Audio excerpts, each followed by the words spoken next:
Muy buenos días a Vilma España, gerente de AmCham Cartagena. Bienvenidos a la conversación entre los afiliados de las regionales de AmCham de la red ACLA y Raúl Serebrenic sobre las juntas directivas disruptivas de las empresas de familia durante tiempos de crisis. Raúl Serebrenic es autor, conferencista, asesor de familias empresariales y asesor de patrimonio familiares, certificado por el Family Firm Institute. Es especialista en temas de patrimonio, legados familiares, riqueza familiar empresarial, familias empresarias que han dejado el legado de longevidad y las dinastías familiares. Les pedimos a todos el favor de mantener sus micrófonos en silencio para que se pueda desarrollar la conversación fluida y sin interferencias. Posteriormente, a través del chat, pueden ir haciendo sus preguntas. Les agradecemos que las preguntas sean concisas para poder abarcar un mayor número de ellas. Bienvenido, Raúl. Muchísimas gracias por tu tiempo el día de hoy. Gracias, Gilma. Muy buen día a todos y un placer poder compartir otra vez con AmCham. Pues prácticamente ya me siento en casa y pues como dice la doctora Gilma, los invitamos a que hagan todas las preguntas y que en estos momentos creo que es importante que por lo menos tengamos un intercambio de qué es lo que están haciendo otras familias empresarias y qué es lo que está pasando con sus juntas directivas en estos momentos tan complejos a nivel mundial, ¿no? Entonces, es muy importante el tema de juntas directivas. Las juntas directivas como tema central es un tema que viene agarrando cada vez mayor relevancia. Yo diría que no solo relevancia, sino mayor tracción en las empresas familiares que nosotros llamamos longevas, aquellas que ya han podido pasar la barrera de los 100 años. Este tema de las juntas directivas es un tema que se maneja cada vez de manera más profesional desde la perspectiva de la familia y lo entienden más como un sistema o una estructura que hay que crear para la sostenibilidad de la empresa, pero también las buenas relaciones con la familia, ¿no? Entonces es un tema muy importante.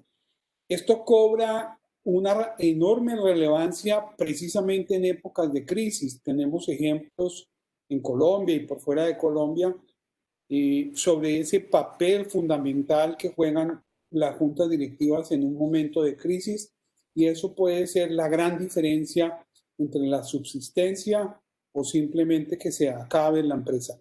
Ahora, cuando nosotros nos referimos a juntas directivas, asumimos, y en eso me disculpan ustedes, soy un poco, algunos me dicen que inclusive fundamentalista. Cuando hablamos de una junta directiva, damos por descontado que tiene que ser una junta directiva que nosotros denominamos de alto impacto. Las juntas directivas, desafortunadamente, o no desafortunadamente, históricamente se crearon, se legislaron sobre que las compañías necesitan un ente que de alguna manera vigile la gestión de la administración de la empresa. Y creo que con ese sentido es que se crearon la gran mayoría de las juntas directivas. En una primera instancia es un órgano que de alguna manera debe vigilar y controlar la gestión de la administración. Sin embargo, lo que nosotros vemos más allá de esa gestión de control, las juntas directivas en algunos países y obviamente por temas también de su legislación han asumido no solo un tema de control, sino también de auditoría, pero también de manejo de riesgo. Sin embargo, lo que nosotros vemos de las empresas familiares longevas es que más allá de que sea un órgano de control, se vuelve también un órgano estratégico. ¿Y qué quiere decir esto? Que hay una generación de valor que la junta directiva aporta a la organización. Y si es de empresa familiar, pues con mayor razón también es un órgano que sirve para balancear los poderes de la organización, de la organización familiar y obviamente también de entender que hay espacios de comunicación que se deben profesionalizar y la junta directiva es un espacio de comunicación que la familia tiene que entender que es el lugar para hablar con la gente correcta de los temas de la empresa y no de otros temas que probablemente se revuelven en la normativa o se revuelven en la dinámica normal de las familias empresarias. Entonces, en una primera instancia, las juntas se crean, digamos, con ese tema fundamental del control. Luego pasa más a un tema de auditoría y después va evolucionando como también las hacen responsables. Entonces ahí tienen que comenzar a analizar los temas de riesgo.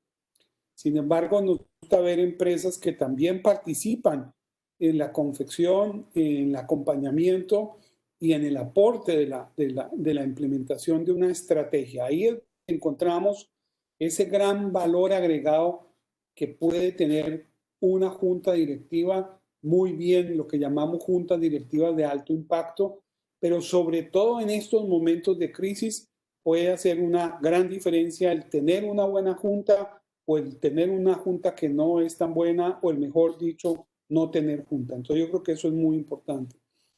Como les decía, parte de la tarea de una junta es tener casi que un mapa de riesgo del ambiente.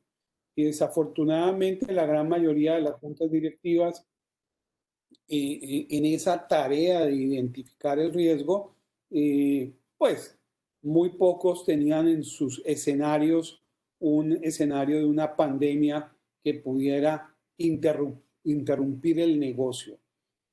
Apenas hay que decir que las compañías que mejor manejan riesgo claramente son las compañías de seguros. Y en su junta directiva y en sus comités de riesgo, si ustedes ven, por ejemplo, esta compañía Aon, que es una de las más grandes del mundo en temas de seguros, apenas en el 2017 sí veía una posible interrupción del negocio por varias causísticas, por varios factores.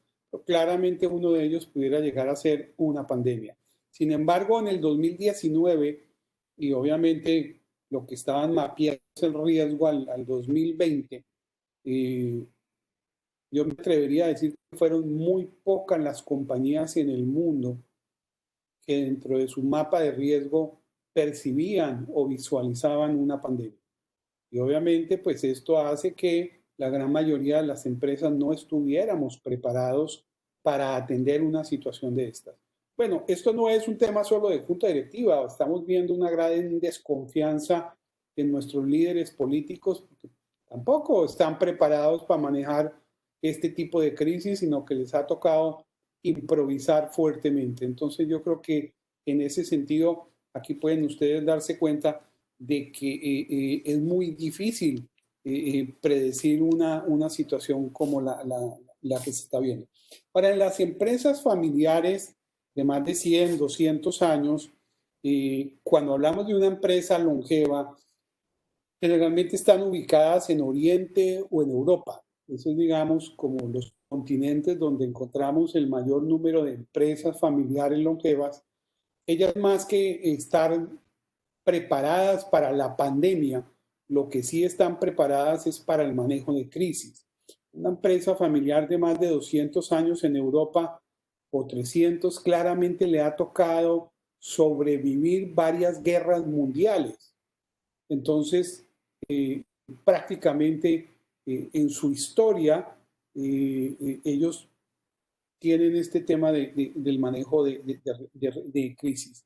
Hace un par de meses hablaba yo con un miembro de la 18ª generación de una empresa que hoy en día está llegando a los 500 años en Europa, y uno de estos muchachos me decía: Raúl, históricamente nosotros tenemos documentado en nuestra familia el habernos sobrepuesto a 34 crisis que tenemos documentadas.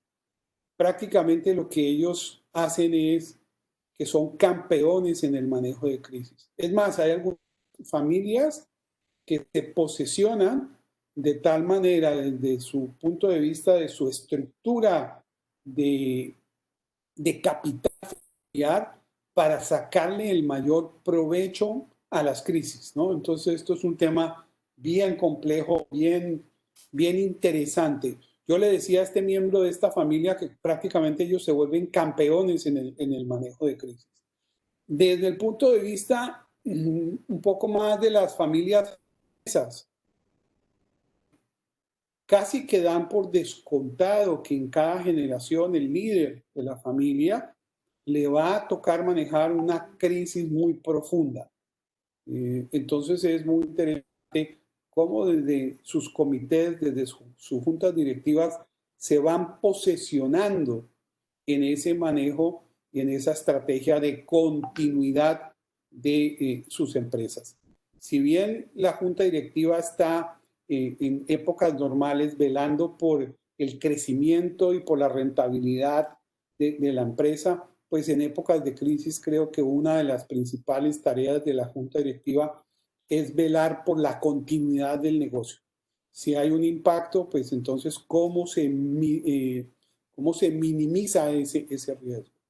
Y eso nos lleva un poco a la pregunta de cómo se configura, cómo se diseña, qué es lo que hace que una junta directiva sea una junta directiva de alto impacto. Y en eso, pues hoy en día ya hay estudios, información y dinámicas que hemos abordado que nos permiten identificar qué es lo que hace que una junta directiva sea una junta grandiosa. Existen alrededor de unos 7 elementos que si se saben conjugar, si se saben articular, nos lleva a tener excelentes resultados y se genera un valor económico, un valor agregado muy importante para la organización cuando se logra no solo tener la junta directiva, sino tener la dinámica que esa junta directiva debe tener para sacarle el mayor provecho. Me voy a centrar de los 7 ejes o factores que hacen que una junta directiva sea grandiosa, me voy a centrar en los 3 principales. Lo primero es las personas. ¿Quién debe estar en la junta directiva? Y este es un tema muy complejo porque el saber escoger las personas prácticamente ya cambia absolutamente toda la dinámica de la junta directiva. Nosotros somos de la opinión que el equipo ideal que configura esa junta directiva de alto impacto es precisamente el equipo que nos puede ayudar a conseguir esos objetivos estratégicos que previamente deben estar definidos. No es lo mismo un equipo que me va a acompañar a llegar de Cartagena a Santa Marta que de Santa Marta a la Luna. Probablemente para ir de Santa Marta a la Luna yo necesito astronautas, pero también necesito físicos nucleares. Mientras que para ir de Cartagena a Santa Marta podemos contratar un bus, podemos ir a pie, una bicicleta, en fin. Lo primero que tenemos que definir es a dónde queremos llegar. Y ahí, a partir de ahí, comenzamos a entender entonces cuál es el perfil profesional, cuál es el perfil de esas personas, cuál es su conocimiento, cuál es su experiencia, cuáles son sus habilidades, inclusive sus contactos, que me puedan ayudar a que logremos esa consecución de esos objetivos estratégicos de la manera más eficiente, de la manera más rápida, inclusive identificando oportunidades que no teníamos identificadas. Y creo que en estos momentos de crisis, esa tarea, ese equipo, si lo tenemos muy bien configurado, pues va a jugar un papel fundamental en la continuidad y posiblemente en el crecimiento de la organización. Pero no es suficiente tener las personas. Es muy importante entender cuáles son las dinámicas, cuáles son los procesos que ocurren en una junta directiva de alto impacto. Entonces es muy importante entender cómo es la comunicación entre los miembros de la junta, cuál es el liderazgo del presidente de la junta, cómo se comunican con la administración y con el equipo de administración. Se evalúa a los miembros de la junta directiva de manera individual, de manera colectiva. ¿Cuál es la mejor manera de evaluar la junta directiva? ¿Están alineados los miembros de junta directiva con la administración? ¿Cuál es el proceso de decisión? ¿Cuál es el flujo de información que se le va a dar a la junta directiva para que tengan la información y el conocimiento para precisamente poder tomar las mejores decisiones que tengan ese impacto y ese mayor valor agregado en nuestras organizaciones, ¿no? Entonces es un tema muy, muy importante. El otro tema es la cultura, cómo se comunican, cómo se reúnen, el respeto que tienen que tener los miembros de la familia con los miembros de la junta directiva y viceversa, también con la administración. Entonces es bien, bien importante entender esa situación. Las empresas de familia particularmente han jugado un papel fundamental en la recuperación económica en épocas de crisis. Si agarramos históricamente, probablemente uno de los ejemplos más emblemáticos es lo que ocurrió precisamente en la Segunda Guerra Mundial. ¿Qué ocurre con la economía de un país como Alemania o de Italia o de Francia o inclusive de Inglaterra durante esa guerra mundial? O sea, básicamente sus economías quedaron devastadas. Lo mismo ocurrió con Japón. Sin embargo, en los siguientes años posteriores a la guerra, encontramos el milagro económico europeo y el milagro económico japonés. Yo los invito a que ustedes pongan la lupa y se den cuenta quiénes fueron los protagonistas de ese milagro económico. Y, oh sorpresa, se van a dar cuenta que en un altísimo porcentaje son las empresas familiares.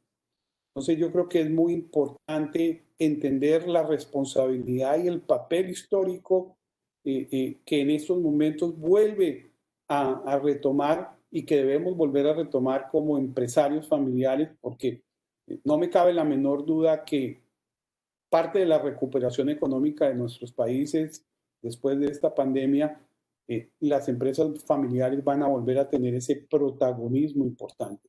Aquí es muy importante entender que desafortunadamente ese protagonismo que nosotros queremos darle a las empresas de familia, los gobiernos pues desafortunadamente no nos dan esa relevancia. Yo creo que eso es un tema que hay que lucharlo, porque si Colombia o cualquier país de la región quiere salir adelante, se van a dar cuenta que la mejor estrategia es a través de fortalecer su tejido empresarial y claramente la gran mayoría de ese tejido empresarial son empresas familiares. Miren que hasta China, el país comunista más grande del mundo, lo entendió. La única manera que China tiene para sacar millones de personas de la pobreza es haber permitido el desarrollo de las empresas familiares en China. Probablemente hoy en día China es uno de los países que mayores empresas familiares y emprendimientos familiares genera en el mundo. Entonces, des en cuenta cómo un país comunista entiende el papel fundamental que tienen las empresas familiares en sus economías. Entonces, no es un tema de izquierda, derecha, no es un tema político. Es qué es la mejor estrategia para generar empleo. Las empresas familiares somos las mayores generadoras de empleo formal en el mundo. Y obviamente eso es lo que se quiere, ¿no? Generar un tejido empresarial que dignifique a su población y que de alguna manera genere no solo progreso para la familia, pero para todo el país y la comunidad en general. Es importante entender en este contexto cuáles son las tendencias que están generando, que se generaron o que se están acelerando en el mundo a raíz de la pandemia y cómo va a afectar esto definitivamente a las juntas directivas. Entonces aquí me voy a permitir tomarme unos 5 o 10 minuticos de exponer cuáles son esas tendencias y eso, las que tengo en negrilla, es las que pensamos que mayor impacto van a tener en la sala de junta directiva.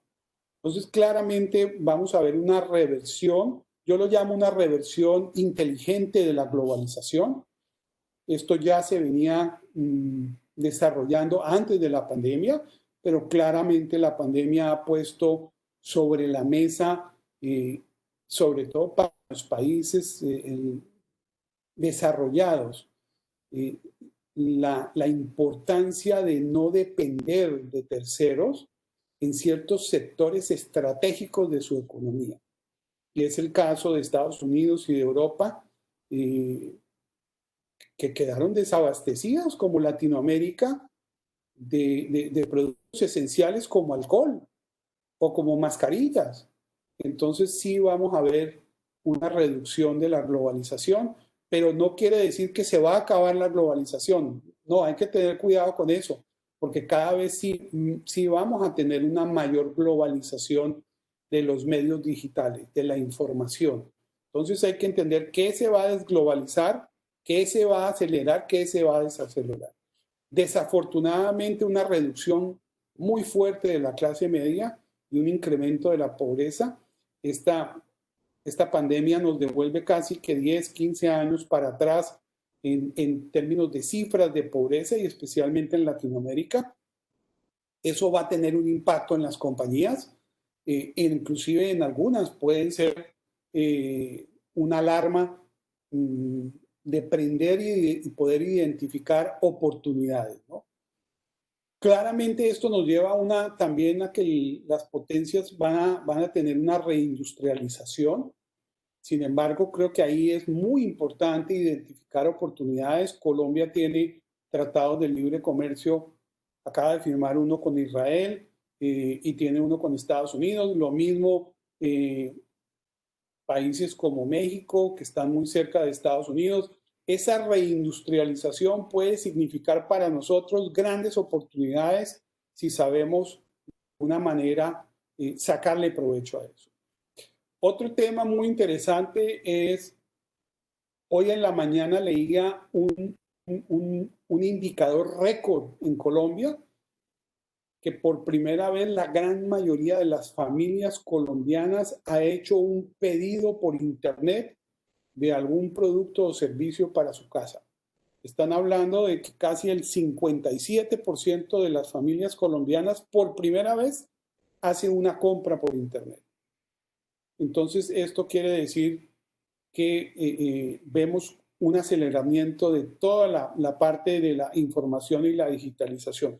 Pero eso también tiene una implicación en la masa monetaria, por lo menos en la masa monetaria física. Hoy casi que no utilizamos plata y dinero físico, sino dinero digital. Y esto tiene unas implicaciones tributarias y fiscales muy interesantes. Una aceleración de la parte de automatización. Las grandes corporaciones se van a seguir automatizando. Y con esto, ¿qué quiero decir? Que cada vez van a tener menos personal. Los robots no les da COVID, ellos no hacen huelga, no están sindicalizados, no por ahora. Entonces vemos que otra vez, ¿quiénes son los responsables de generar mayor fuentes de trabajo? Otra vez volvemos a la idea de las empresas familiares. Y esto también va a tener consecuencias importantes en esas personas, en esos perfiles que tenemos que tener en nuestras juntas directivas. Con esto la criminalidad también se ha incrementado de una manera impresionante en los canales digitales. Y no estoy hablando de que están robándole plata a los bancos, no, se ha incrementado fuertemente los ciberataques de robo de información, de robo de estrategias, de robo de productos. Señores, estamos hablando de que los chinos se les están metiendo a las compañías que están haciendo la vacuna y que los rusos también están en ese tema. No solo de que en este momento hay una guerra casi que mundial en las redes entre lo que está ocurriendo entre Israel e Irán, que se están explotando una serie de, digamos, de instalaciones porque tienen la manera de entrar de manera digital a sus instalaciones. Entonces, estos son temas que ya están impactando las juntas directivas. Entonces, se pueden imaginar que el sector financiero, lo sensible que es la información y el manejo de la data en sus compañías, y que obviamente se vuelve un factor de riesgo fundamental de la sostenibilidad del negocio.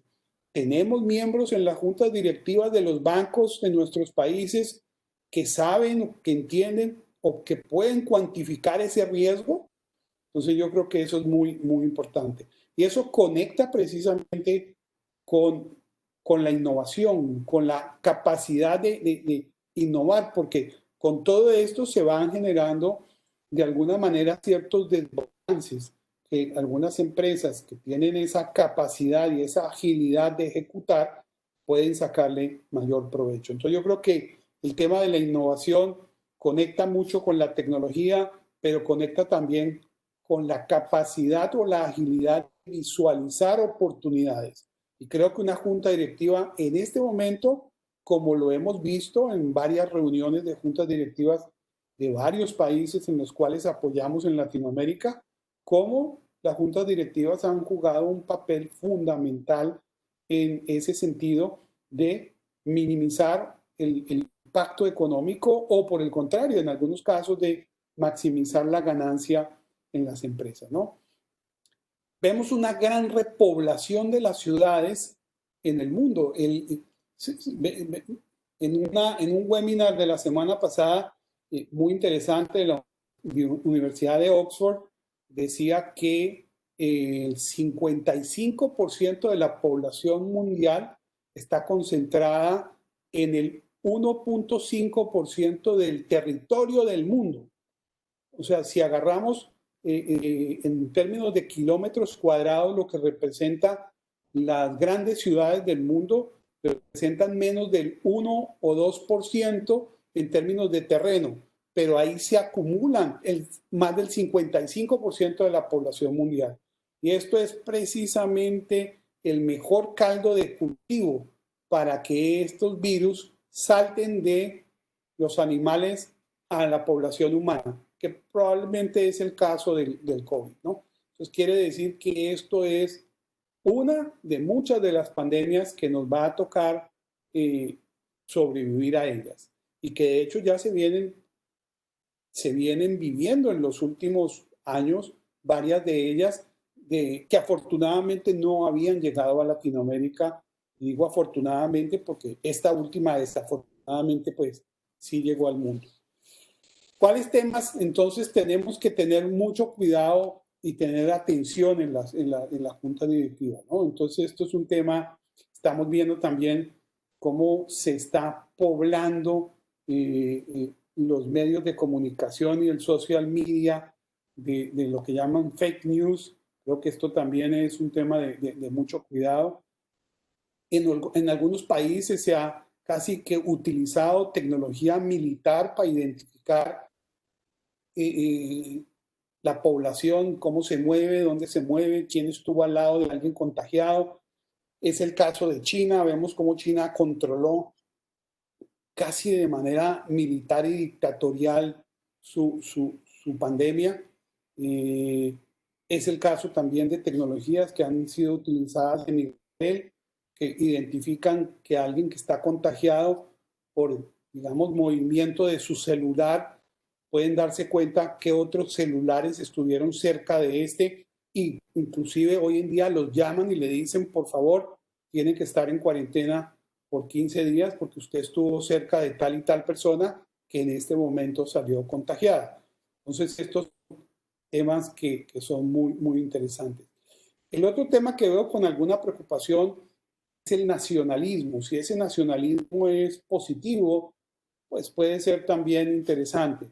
Pero si es un nacionalismo negativo, creo que esto va a ir en contra de ese proceso de globalización, pero también en contra de un proceso de integración, que creo que es muy importante entender que de esta pandemia no salimos sin compasión, sin solidaridad y colaboración, ¿no? Otro de los temas que ha llamado muchísimo la atención es el liderazgo femenino. Creo que le ha dado, como decimos en Colombia, ustedes me respetan, con todo respeto, pero le ha dado sopa y seco al liderazgo de los hombres a nivel político. Definitivamente los países que mejor han manejado la pandemia son aquellos que son liderados por mujeres en este momento. El caso de Taiwán, donde los países nórdicos, Nueva Zelanda, en fin. Tenemos no un ejemplo, sino varios ejemplos y creo que esto también va a tener un impacto en las juntas directivas En algunos países como Panamá ya salieron legislaciones donde se aumenta el porcentaje de diversidad en las juntas directivas.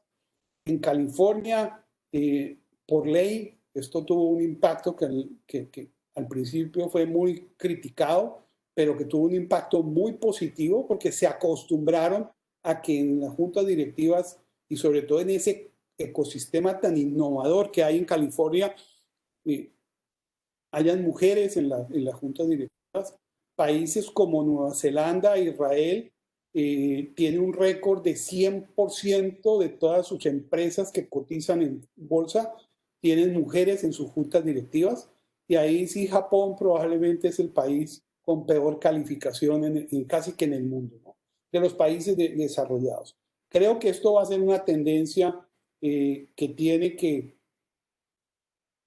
acelerarse en nuestros países. Colombia creo que a comparación de varios países de Latinoamérica es un buen ejemplo. Hay sectores de la economía que están prácticamente gobernados por mujeres y que han demostrado también que son capaces de un liderazgo inclusive mejor que el de los hombres.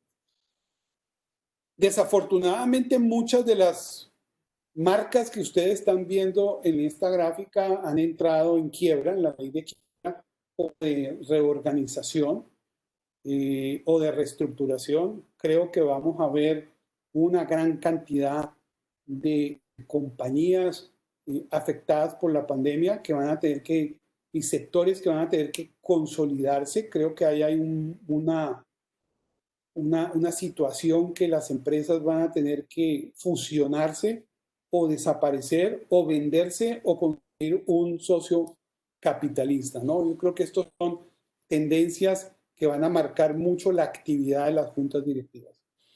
¿Por qué es importante tener una buena junta directiva? Hace unos 15 años yo tuve una discusión con un gurú en el tema de empresas de familia que invitamos a Colombia y en ese entonces él me decía, no tenemos estudios concluyentes de la importancia o el papel o el rol que puede jugar una buena junta directiva. Pues, oh sorpresa, hemos hecho este estudio, toda esta información la hemos sacado del Standard & Poor's 500. En los Estados Unidos, uno de los mejores o mayores indicadores digamos, de las bolsas de valores es lo que se llama el Standard & Poor's 500, compuesto por las 500 empresas más emblemáticas que cotizan en bolsa. En los Estados Unidos, también este tema de juntas directivas y de buen gobierno ha venido cobrando una relevancia importantísima. Y como buenos americanos, ellos les gusta medir todo. Entonces ellos tienen un indicador que se llama el Corporate Governance Coefficient, coeficiente de buen gobierno corporativo, se pudiera traducir así al español. Y esto quiere decir que cada compañía tiene una calificación de su buen o mal gobierno corporativo. El ejercicio que se hizo es agarramos precisamente las mismas 500 empresas que están en el Standard & Poor's 500 y cogimos las 100 empresas mejor calificadas dentro de ese indicador del Corporate Governance Coefficient y agarramos las 100 peores calificadas. Y miren ustedes, oh sorpresa, lo que nos encontramos en la caída de la bolsa que fue en marzo, y cuánto cayeron las 100 mejores versus las 100 peores, pero también hicimos el ejercicio de ver cuál fue la recuperación de esas empresas después de la crisis del 2008 entre el periodo 2009 y 2013. Y aquí claramente nos demuestra la importancia y el impacto en el valor de la acción, claramente. Yo diría que en otros aspectos que obviamente no los muestra los números, el hecho de tener una junta directiva importante, una junta directiva bien calificada, una junta directiva de alto impacto y que sea disruptiva en estos momentos. Entonces creo que esto ya son cifras que hablan por sí solas de una manera concluyente de la importancia de ese liderazgo y ese rol fundamental que juegan la sostenibilidad de las empresas el tener una buena junta directiva. Disculpen que sea un poco enfático en decir tener una buena junta directiva, porque somos también creyentes que para tener una mala junta directiva a veces es mejor no tenerla. Entonces creo que aquí solo podemos jugar de la manera correcta y es tratar de tener la mejor junta directiva en todo momento. Creo que si desde el punto de vista familia o si desde el punto de vista un emprendimiento ya nos toca tener una junta directiva, bien sea porque su protocolo de familia lo impone o porque la legislación lo impone, oye, pues ¿por qué no tener la mejor junta directiva que me genere el mayor valor y el mayor impacto positivo en la organización? Creo que eso es muy importante también como ejemplo y cultura que debemos saberle traspasar a las siguientes generaciones. Ese conocimiento de cómo configurar, diseñar, estructurar y correr una buena junta directiva, creo que se vuelve uno de los temas fundamentales en la formación y educación de las siguientes generaciones, especialmente cuando son familias numerosas donde no todos van a poder trabajar en la empresa, ¿no? Yo creo que esto es muy importante. ¿Qué está pasando con las juntas directivas y con las compañías en los Estados Unidos, especialmente las familiares, en este momento? Esta es otra estadística que publicó el año pasado PricewaterhouseCoopers, cómo las empresas familiares habían sobrepasado las últimas crisis. Sin embargo, hay unos colegas de Boston que me han facilitado también varios estudios que se desarrollaron en el mes de mayo y de junio, y las cifras están dando muy similares a lo que publicó PricewaterhouseCoopers.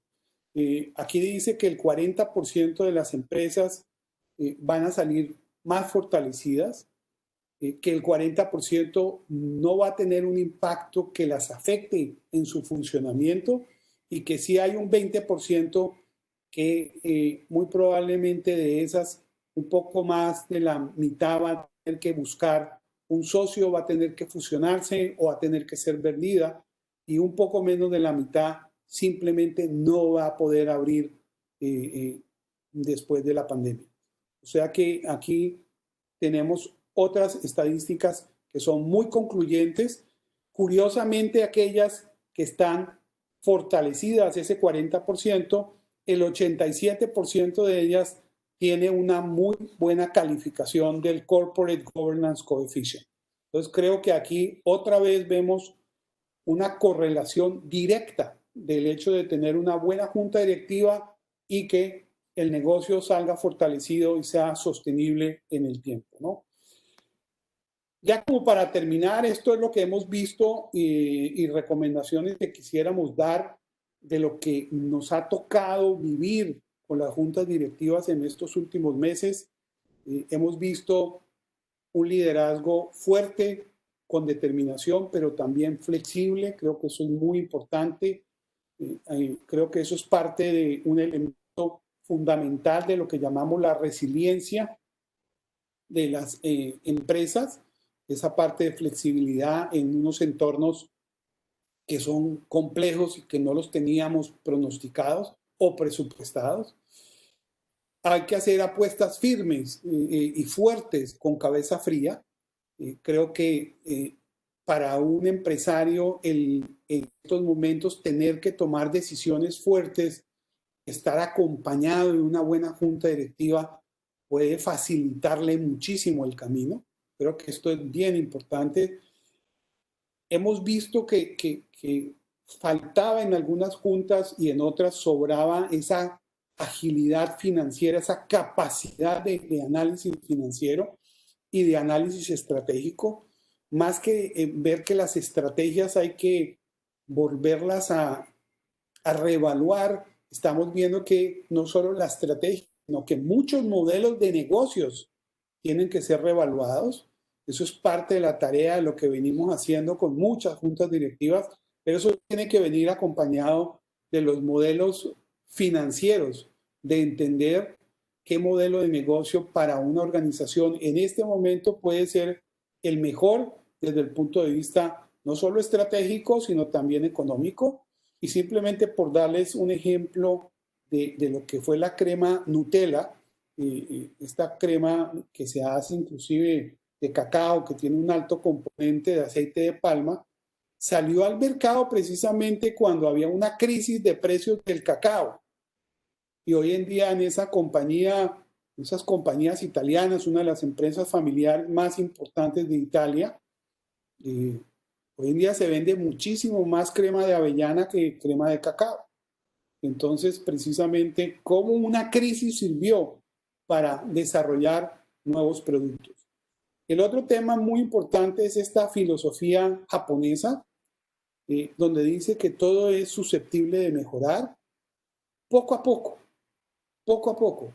La idea no es hacer un cambio radical ni disruptivo en un momento dado, sino entender que todo proceso es susceptible de mejorar y que esa mejora puede ser, se puede dar poquito a poquito. Yo creo que es muy importante esa situación.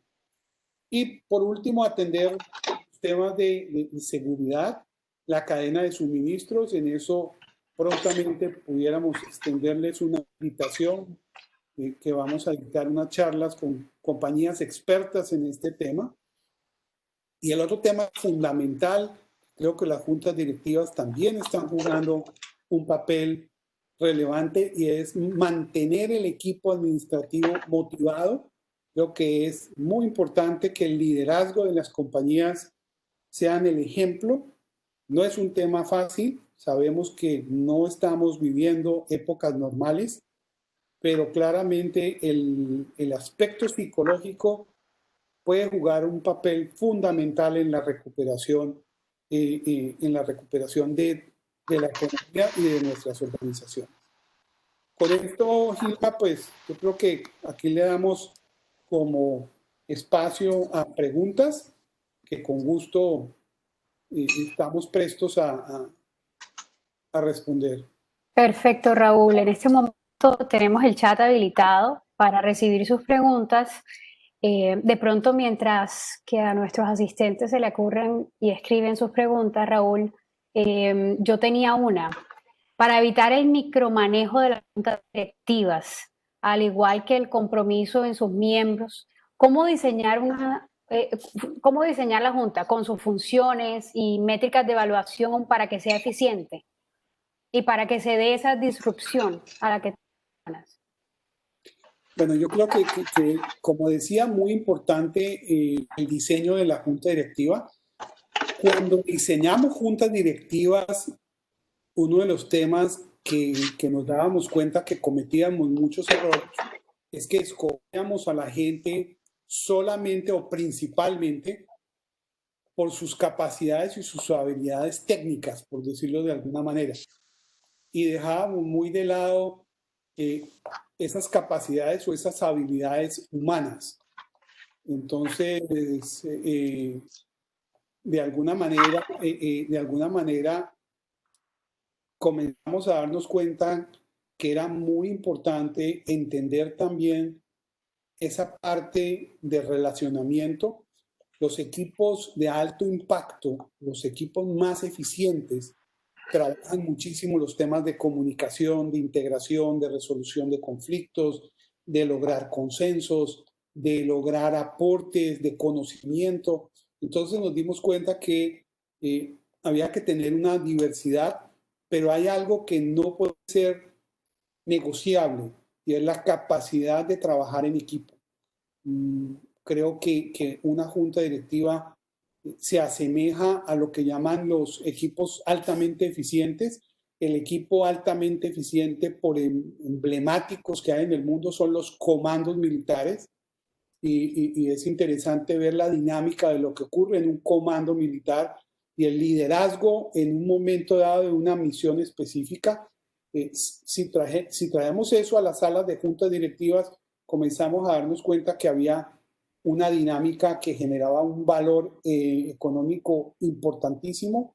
Entonces, no solo saber escoger a las personas por sus conocimientos y sus capacidades técnicas, sino también por sus habilidades de trabajar en equipo y lograr consensos, Si tú recuerdas, yo mencioné que uno de los temas fundamentales es la cultura de la junta directiva y precisamente ese tema es fundamental en ese sentido, ¿no?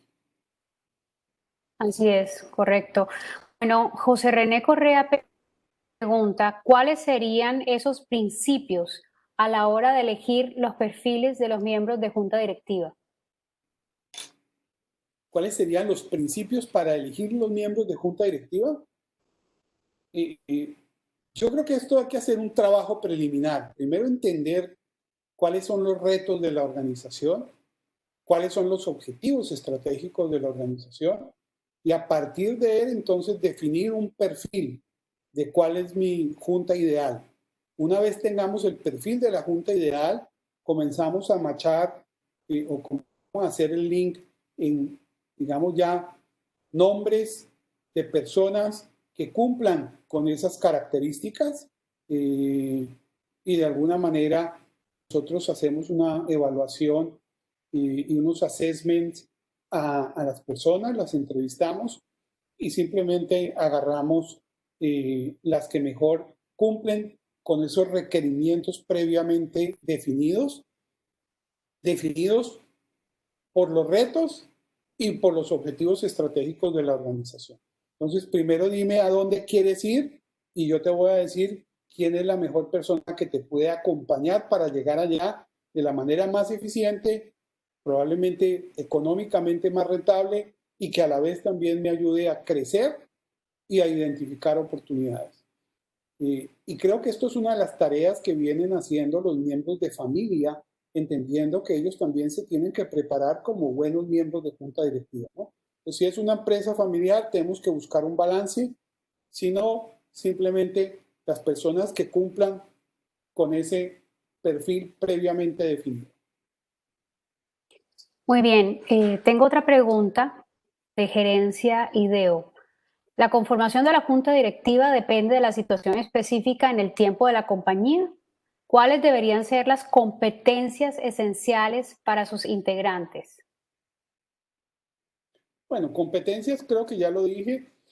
Lo que pasa es que estamos acostumbrados a copiar legislaciones y dentro de las legislaciones nos damos cuenta que de una manera tradicional en una junta siempre ponen un abogado o ponen un financiero o ponen varios abogados o varios financieros. Y creo que mm, con el respeto que se merecen los abogados y los financieros, y no por desmeritarlos, creo que las juntas directivas hay que enriquecerlas con otras habilidades y con otras capacidades, sino obviamente sin perder de vista la importancia y el aporte que alguien con una visión financiera estratégica pueda refrescar en una junta directiva. Entonces yo creo que la respuesta a esto es nosotros personalmente hacemos caso por caso. Y obviamente es muy diferente una empresa familiar en el paso de primera a segunda que una empresa familiar en el paso de 15ª a 16ª generación de cómo configura sus juntas directivas. Si es una familia que está en conflicto, si es una familia que no está en conflicto, si es una familia que tiene habilidades estratégicas de visualizar, de la capacidad de análisis, la capacidad de comunicarse, la capacidad de innovar. Entonces, todo esto son elementos que hay que conjugarse en un momento específico al escoger el equipo ideal para tu junta directiva. Entonces, creo que no hay una yo no respondería a esa pregunta de una manera estándar. Yo le diría caso por caso y creo que hay que hacer un análisis juicioso de entender cuál es el perfil que en este momento requiere la organización, cuáles son los retos estratégicos que en este momento tiene la organización para los próximos normalmente 1 a 3 años. Por el tema de la pandemia, yo me atrevería a decir que inclusive a 6 meses, 1 año máximo. No sé si con esto le respondo al señor René. Bueno, a ver si tiene alguna otra pregunta. Sí, sí contesta. María Teresa Solorzano pregunta o pide que si les puedes dar tips para conectar a las juntas con la administración sin que pierda su autonomía. Mira, yo creo que es muy importante entender el papel de la junta directiva, el espacio de comunicación, ese proceso, esa dinámica de comunicación, ese respeto, pero también esa responsabilidad contractual que tienen las juntas directivas y la administración con las juntas directivas. Es muy diferente cuando la junta directiva increpa a la administración a cuando la administración increpa a la junta directiva. Y creo que esas dos dinámicas hay que mantenerlas, hay que mantener ese respeto, hay que mantener la distancia, pero también hay que entender que deben haber acercamientos. Y para eso las juntas directivas tienen unos comités, donde no todos los miembros de junta directiva participan, pero sí pueden participar los miembros de junta directiva, que son los expertos que precisamente los trajimos a la junta directiva porque encontramos ciertas debilidades o retos que tiene la organización en un tema o en un área, en una división específica de la compañía. Entonces yo creo que sí hay que tener una dinámica de mayor integración y colaboración, pero a la vez tenemos que cuidarnos que la junta directiva no comience a coadministrar la empresa, sino que entendamos dónde es que la gobierna y dónde es que puede dar un aporte a través de sus comités. Si sabemos regular eso, creo que vamos a sacarle un enorme provecho a las juntas directivas. Y ahí tengo una pregunta de pronto de seguimiento. ¿Cuándo piensas tú que debería comenzar a pensar una familia empresaria en montar una junta directiva para su organización? ¿Y qué miembro de familia piensas tú que debe ser el responsable de que esto ocurra?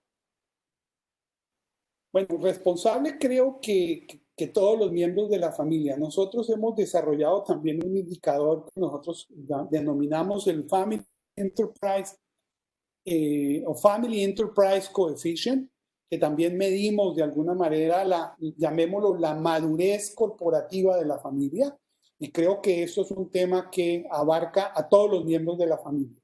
Todos los miembros de la familia, si entienden cuál es el valor agregado de una muy buena junta directiva, tienen que ser los responsables porque se constituya y porque ese valor agregado sea permanente. O sea, creo que evaluar las juntas directivas es una práctica hoy en día más que común.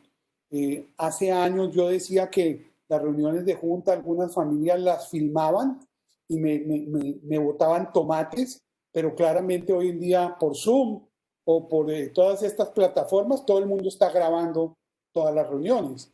O sea que lo que nosotros decíamos hace 10 años, hoy en día se volvió la norma. Ese es digamos, un tema. ¿Cuándo es la mejor manera de comenzar a crear una junta directiva? Nosotros les decimos a las familias, mire, este es un proceso de aprendizaje. La familia tiene que entender cómo se diseña, cómo se configura, cómo se maneja una junta directiva, cómo se le saca el mayor provecho. Yo digo que las juntas directivas es el equipo de consultores más barato que una organización pueda llegar a tener si es una buena junta directiva. Esto es muy importante. ¿Qué le decimos nosotros a las familias? No se embarquen en una junta directiva fiduciaria o compleja al principio. Más bien crean un comité asesor donde no haya una obligación contractual ni tampoco una responsabilidad civil. Y vayan aprendiendo cómo se maneja un comité asesor, cómo se le saca el mayor provecho, cómo se evalúa, cómo se configura. Una vez que haya esa madurez en la familia, creo que ya pueden pasar a un siguiente step, a un siguiente escalón, ¿no? Entre más rápido, mejor. Yo creo que tener una buena junta directiva no solo es un asset, no solo es un activo, sino que también es un bonito ejemplo a las siguientes generaciones. Entonces yo creo que entre más rápido la familia lo aprenda a hacer, un comité asesor no tiene por qué tener ni 5 ni 10 personas, pero sí puede tener 2 o 3 personas y puede tener una reunión cada 2 o cada 3 meses y podemos medir claramente el valor agregado también de un comité asesor. De una junta directiva, pues ni qué hablar. Entonces yo creo que entre más rápido la familia se organice en ese sentido, yo creo que mejores resultados y mayor valor económico va a poder captar y crecer, ¿no? Excelente. Tengo una última pregunta, Raúl, respetando el tiempo, los asistentes y el tuyo, para cerrar, y la hace otra vez Gerencia IDEO. ¿Cuál debería ser el tiempo dedicado en una junta a los temas estratégicos y operativos? Muchas veces las gerencias dedican mucho tiempo, mucho más tiempo al tema operativo. Mire, ahí hay un tema precisamente de aprender a sacarle el mayor provecho a las juntas directivas.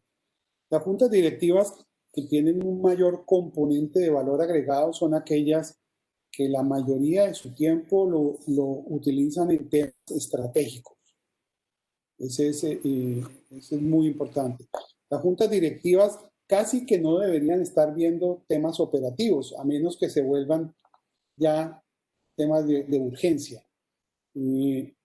La dinámica que nosotros manejamos con muchas juntas directivas es que ese tema de control, si se hace de una manera apropiada, de ese flujo de información que se manda por adelantado, va a poder permitir a los miembros de la junta directiva que hagan la tarea anticipación en las reuniones y probablemente vamos a llegar al tiempo de reunión y vamos a poder aprovecharlo más en discutir temas estratégicos que en temas de auditoría y control.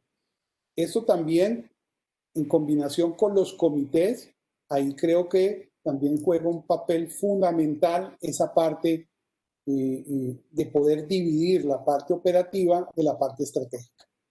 Entonces yo creo que los comités se pueden hablar de temas un poco más operativos. En las reuniones de junta directiva, ojalá la gran mayoría del tiempo, casi que el 80-90% del tiempo deberíamos dedicarlo a temas estratégicos. Muy bien, no tenemos más preguntas, Raúl. No queda sino agradecerte en nombre de AmCham, regionales, la red ACLA. Muchísimas gracias por tu tiempo y siempre excelentes tus presentaciones. Bueno, Gilma, muchísimas gracias y como siempre, tú sabes, a la orden. Aquí les dejo mi correo a aquellos que tengan consultas, preguntas, críticas, también son bien recibidas. También la información estaremos enviando y la tendremos disponible en nuestra página web, que varios estaban preguntando, www.amchamcartagena.org, y estaremos subiendo también el video en nuestro canal de YouTube. Esperamos que este webinar les haya servido mucho a todos nuestros afiliados y a sus empresas de familia. Muchísimas gracias. Bueno, muchísimas gracias. Se cuidan todos, por favor.